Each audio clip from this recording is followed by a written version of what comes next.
योगी आदित्यनाथ मुख्यमंत्री पद के संवैधानिक दायित्वों और गोरक्ष पीठाधीश्वर के अपने धार्मिक दायित्वों का बहुत ही संतुलित ढंग से निर्वाह करते हैं और इस निर्वाह में उनका जो कर्मयोग है वह परिलक्षित होता है।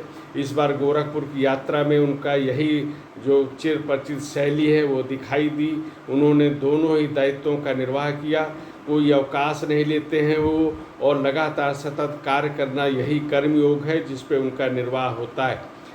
गुरु पूर्णिमा के अवसर पर योगी आदित्यनाथ गोरख पीठ गए थे और वहाँ पे उन्होंने पूरे विधि विधान के साथ जो परंपरागत रूप से वहाँ पे अनुष्ठान होता है उसमें सहभागी हुए और यहाँ पर करीब 2 घंटे तक उनका जो यह कार्य था अनुष्ठान का वो चला।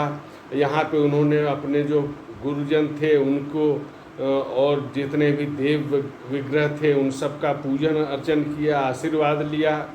और इसके अलावा जो नाथ संप्रदाय के अनुयायी थे उन्होंने मुख्यमंत्री योगी आदित्यनाथ का आशीर्वाद लिया, पूजन किया और इस प्रकार एक अनुष्ठान हुआ जो महाआरती के साथ परंपरागत रूप से जो होती है उसके साथ अनुष्ठान की पूर्णता हुई।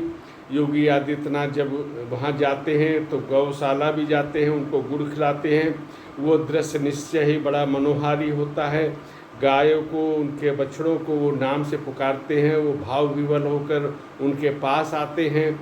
कई बार वो गायों से नाम लेकर उनकी नाराज़गी का कारण भी पूछते हैं और ये बहुत ही यही एक संत के रूप में, योगी के रूप में उनका जो ये रूप है ये वहाँ पे दिखाई देता है। और उनकी ये यात्रा केवल अपने जो ये धार्मिक दायित्व हैं उनके निर्वाह तक सीमित नहीं थी। गोरखपुर में उन्होंने पोस्ट मास्टर जनरल कार्यालय भवन का और आरोग्य मंदिर उप डाकघर का शिलान्यास किया, पार्सल हब और नोडल डिलीवरी सेंटर का लोकार्पण किया।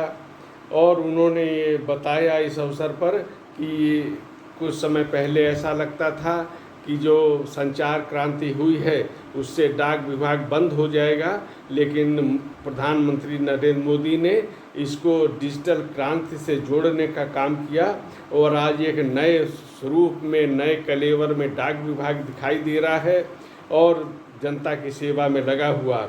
उन्होंने कहा कि स्मृति डाक टिकटों के माध्यम से डाक विभाग ने अतीत और वर्तमान को जोड़ने का बहुत सराहनीय कार्य किया है।